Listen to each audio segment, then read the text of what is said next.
Good day and welcome to Talk. My name is Steve Barry, and today we are discussing the upcoming African Nations Cup. So I'm joined by the organizers of the tournament who are going to talk to us about what are the new things to look forward to. And it's always great. So welcome, guys. Yeah, no, thanks, Steve. Thanks for having us on. My name is Arsene Ibuka.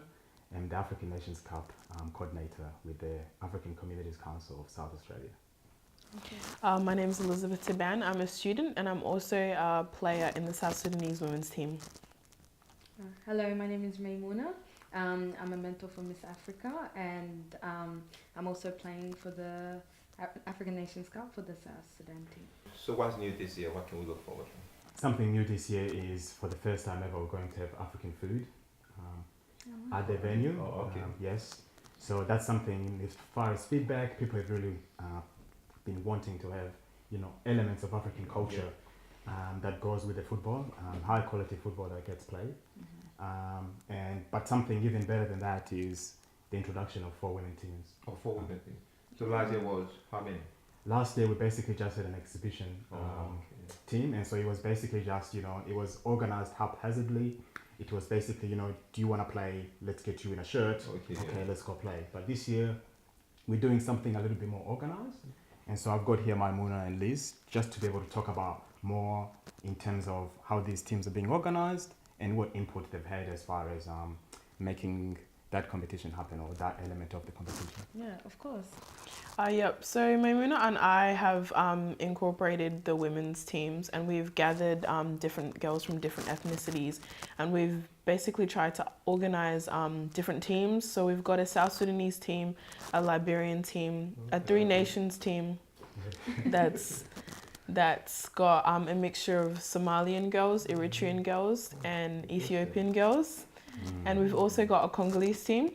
Most of these teams have the support of their guys, which is really helpful because in the startup, it's a lot harder for us girls to start something from scratch. But with the help of the boys, it's starting to roll smoothly. Yeah. So not only that we have the different African cultures introduced into the teams, but also we gathered so many young players from all different soccer organizations and soccer clubs to come in and also try out and play also, because we want to be as inclusive as possible with the outside community as well, and being able to bring in diversity and bring in girls not only from different nationalities but also from different religions, and allowing them a platform to feel safe and be involved in more the physical aspects of, I guess, health. Yeah. Wow. So what about the timeline? Talk to me about the timeline for the event. So this year is something new as well. We're going to have Friday night fixtures. Okay. So we're going to start from the 28th of September all the way through to the Labor Day long weekend on the Monday, the 1st of October. So the timeline looks like Friday the 28th of September all the way up to the 1st of October. So it's Friday through Monday. Yeah, Friday through to Monday. And how many teams do we have this year? This year we have got 20 male teams in addition to the 4 women teams. And so just in brief, we've got Burundi, we've got the Republic of Congo, we've got the Democratic Republic of Congo, we've got Eritrea, we've got Ethiopia, Ghana, Guinea, Sudan and South Sudan. Yes, we've got Kenya, we've got Liberia, of course. We've got Nigeria, we've got Rwanda, we've got Somalia, we've got South Africa, we've got Sierra Leone. Of course, as the guys have mentioned, we've got Sudan, South Sudan. Also on board, we've got Togo, we've got Uganda, we've got Zambia, and we've also got Zimbabwe. And so I feel like it's a great representation as far as the communities that are here in South Australia. And I think just reflecting back on the competition, it's now great to see that we are getting more women teams on board, and I definitely see that as a huge part of where we're going. Yeah, I guess with that said, like we have now also the outside crowd that's coming in, being able to see more women play, I guess it will motivate them to be more involved as well, like motivate more young women to join into the sports and to be able to feel a sense of belonging as well within the male-dominated sport, I guess. For sure. And I've definitely seen that as far as the women goes, in their home. It's usually the women that, that pick up the kids as far as the sports goes. So you really, when a kid is picking up their sport, it starts from the mom showing them, this is where you go and stuff like that. So they're heavily involved now that we're in a country like Australia. And so I see that as beneficial as far as also getting the women involved. Yeah, and I did mention earlier about the different religious groups, and Islamically, women can't be doing few different things from more of a Muslim's point of view, and being able to have just the women's playing together, especially in friendlies and all of that, it gives the parents a sense of trust as well in their children, and being able to allow them to play with us and be inclusive as well. Sure. Yeah, so I guess that was one of our biggest aims and points, to bring young girls who are still trying to get used to the Western society and Western and it's the adaptation that's like the hardest process. Like starting it and trying to get a lot of girls involved is a very difficult process. Yeah, so where did you guys start? Very difficult process. As far as this whole thing goes. So the whole women's playing in the African Cup actually started like maybe 2-3 years ago, and that was when a group of us came and we wanted to play in the cup, and they first allowed us to play. And what we did was get like a group of 35 girls, and on the day we split us in half and then we played against each other. It was really good, even though we didn't have a lot of support. A lot of people didn't come out and watch, but it was good, and it helped us create a foundation. And that's what I'm trying to incorporate into this, because football is more so culture rather than the physical attributes of what the sport is about. And if we can bring everybody together as like a culture, and as like the Africans, including other different cultures in Australia, then it creates like a multicultural, diverse range of like events, which is really good. Yeah, it's also about happiness and exactly inclusion and friendships and relationships as well, and I guess that's what football brings into anybody's life. I guess, that's right. If you're playing sports, you're communicating with wide range of different people, and it creates a network. Yeah, it creates an amazing working network. as part of a team. Exactly. That's right. As well. So, but with is there prize money for the women as well? Yeah, so that's something we're looking at. We've always traditionally had prizes for the top 3 winners. And so definitely that's something we're looking at. And but it's not confirmed yet. It's confirmed that there is going to be a prize for the women's competition as well. As far as how much goes, we're still looking into that. So then, and that goes for the male teams as well. So we are not being discriminatory as far as that is going. And so nothing is confirmed at this point, other than the fact that something will be there. Yeah, which is perfect, because it gives us a leeway to feel that we're included in the sport as well. It gives us that sense of pride, that equality, that they're following up the male sport with the women as well. They're listening to our voices as well, and giving us that platform. I guess one of the other things that people have communicated to us is that the women's game is recently new. It's very recent. And so it doesn't get as much traction within the community as much as the men's. And so when you're looking at it from a commercial point of view, you're able to pull in a larger crowd, to be honest, if males are playing. I think that's what society, determines.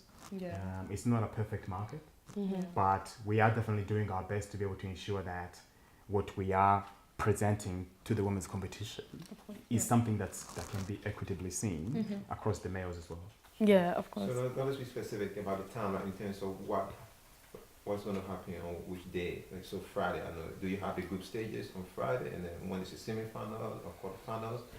Just to be clear on what to expect. Yeah. So the venue, or first of all, where it's going to happen is going to be the Valo Football Center. Where is it? So it's at the Parks in Engle Park. Oh, it's the same one, right? Yeah, same place as last yes. year. Last So 46 Cowan Street, Engle Park. That's the address. Also follow our Facebook page. We've got regular updates now that the competition is really fully in mode. And as far as the fixtures go, tomorrow we actually have the draw for the women's as well. We've got that, and so after that we'll be able to publish that. See that also on our Facebook side. On Friday night we're looking to have 8 games in total. On Friday night, 8 games in total. The 4 will start at 6 p.m. 4 others will start at 7:30. And it's just something a little bit extra. Yeah. Considering we've got 20 teams this year compared to the 16 male teams that we had last year, and the inclusion of 4 women teams. So it's kind of, it's stretched our limits as far as what we can put in within those 3 days. Yeah. But what we're looking at is basically one group stage match for the Friday night, and then we've got the second and the third group stage matches, including the women's group stage matches on the Saturday. On the Sunday. Busy Saturday. Sorry? It's going to be a busy Saturday. Yeah, so normally we start around 9:30, to be honest with you, all the way up to around 5. As far as so it's a full day of football. I feel like people always come on, you see the football for a little bit, you go back home, so you can always even come back later to see the later matches. So that's the great atmosphere that we bring. And no, it definitely is great. So that's the way we're looking. And then the final, of course, it's on the Monday, the Labor Day weekend. And so we're looking at the final to start 4:30 p.m. The semi-finals will also be on a Monday, so around 9:30 in the morning. And the women's will be probably around the middle of the day. So the grand final for the women will probably be around 12. The third round playoff maybe around 1-ish, and then the main event around 4:30 to 5. So just looking at the tournament in itself over the years, what has been the challenges and just moving forward? What are improvements you look to make under your leadership? For sure. So something that I'm looking to take forward is, as far as growing the women's part of the game, that's something definitely has a lot of growth. We see that in terms of the messages that we are getting from the people that are really interested in the competition. People want to see the women's game progress. And I guess what I want to highlight today are some of the challenges that you guys have had in terms of organizing, the women's side of the tournament. Well, we had so much challenges. It started off with one day Liz calling me and was like, let's have more women playing this year. Can you help me with that? And I was like, yeah, sure. Okay, cool. Now what? So we left it for like a week, and then Liz called me again and she's like, you still keen? I was like, yeah, okay. And then from then on it progressed, and then it was me running around trying to find sponsorships and fundings and more, and and then Liz was running around getting more players, so we actually split the roles. And then we ended up and then we had 2 other people come in, Hannah, who's actually been such a great support, and she's been running around doing both me and Liz's job, so and we've also had what's her name? Haley. Yeah, she's been wonderful as well, and she's really determined to see women from different cultures playing sports more, especially football. And so with their help, we've just been running around doing everything. We failed to get a few sponsorships. However, my workplace, Multicultural Youth SA, has been such a great support. And they gave us a funding of $500, and they've been absolute support. They've given us also transport materials, so their van to transport some of the players as well. So so it's been their support is just out of definitely. The support system is probably the most encouraging part, because even though one side of our support fails, we all lift each other up, and we come together and see where we can help out. Like Liz was saying earlier, the guys, they've just been coming through. So by the guys, you mean the actual male teams? The male teams. So especially the South Sudan male team, they've just been absolute great support. With drink bottles, with water, they actually provided us with water. Soccer boots. They've gone around telling their players, to bring in soccer boots and shin pads. So they've been just bam, just providing everything that the Sudan team needed. However, that was just one team. We've got other 3 teams that we're looking at, the Congolese and Liberia and the 3 nations, which they struggled a little bit more towards finding grounds. Finding grounds to practice and finding ways to bring in more players as well, because the funding part, like being able to register, that was like another big issue, which limited the girls from coming in and playing. And So in terms of funding, you're talking about the registration fee Yeah. of $30 per Yeah. person to be able to play. yeah, so Registration fees, helping girls find boots, helping girls find shin pads, equipment.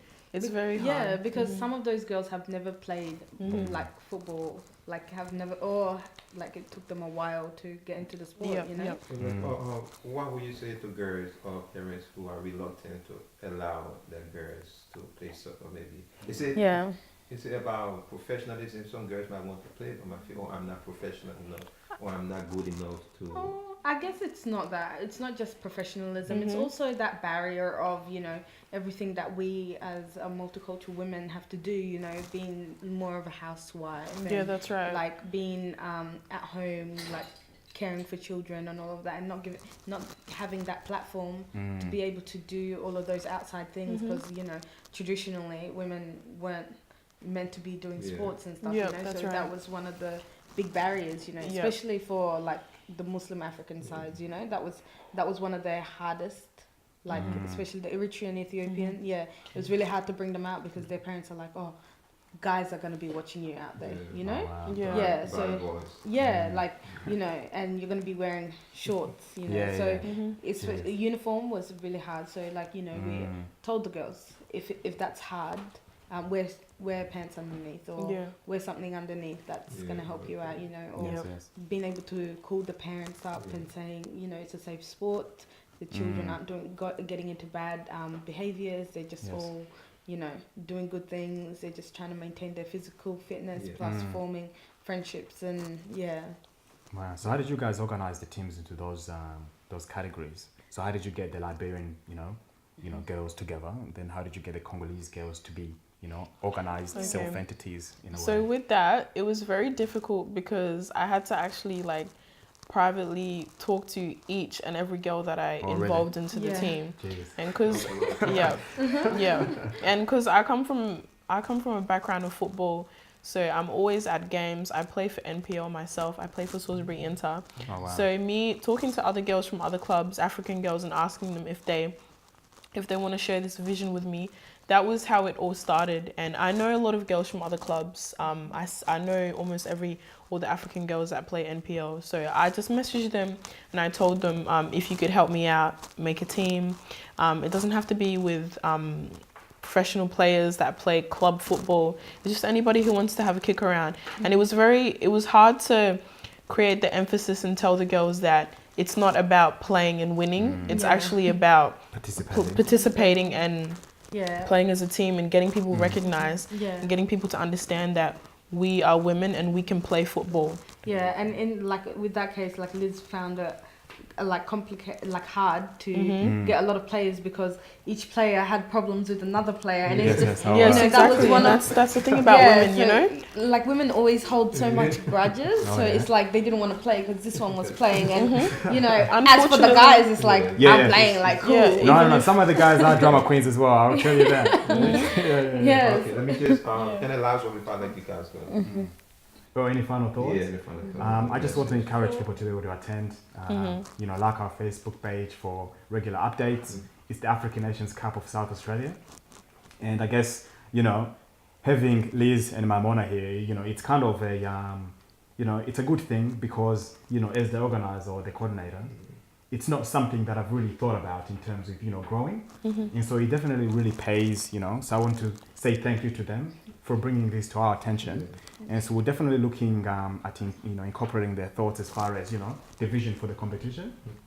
Because for sure. Because I definitely feel like we've dropped the ball on this, and you know, it's great that, you know, the women's game is now getting more recognition. For sure. Of course, and we want to say like thank you for giving us that platform to perform and you know, be there and to bring more women, you know, in the future and continuously progress and grow in such a such a popular sport, you know.